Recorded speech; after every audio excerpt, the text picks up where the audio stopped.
12 qershor, kur kemi edhe festën e 35 vjetorit të partisë.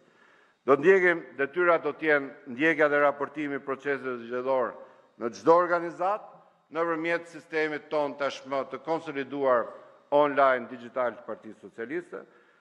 Zgjedhja e strukturave vendore të partisë do të zhvillohet në periudhën kohore, pra nga 21 marsi deri në 30 qershor, dhe kjo periudhë do të jetë ndarë në disa segment. Nga sot deri në 16 prill do jetë njohja dhe analiza e çdo organizate. Nga 16 prill në 13 maj do të mbahen zgjedhjet në organizatat socialiste. Nga 16 maj në 12 qershor do të mbahen zgjedhjet e kryetarëve të partisë në bashki. Dhe mbas 12 qershorit deri në 30 qershor do të bëhet konstituimi i organeve tona lokale. Detyra e dytë, shtimi i anëtarësisë minimalisht 4 anëtarë të rinj, 2 shoqe dhe 2 shok në çdo organizatë socialiste, me fokus padyshim te të rinjt.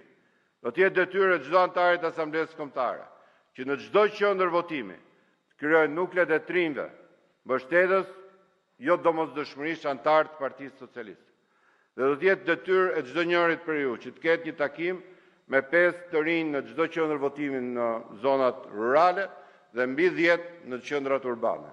Dhe po ashtu organizimi i takimeve me të rinjt gjatë gjithë kësaj periudhe në nivel bashkie.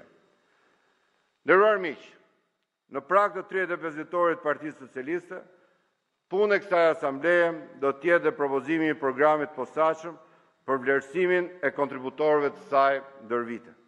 Jo vetëm si një akt nderimi për themeluesit, drejtuesit, aktivistët dhe përfaqësuesit publik, por dhe si një mënyrë për dokumentuar historinë e partisë, për të forcuar kulturën organizative dhe për të ndërtuar arkivin historik të Partisë Socialiste. Kjo do ta bëjë PS-n jo vetëm një forcë fituese në tashmen, por një forcë që ditruaj dhe të nderojë rrugtimin e saj historik.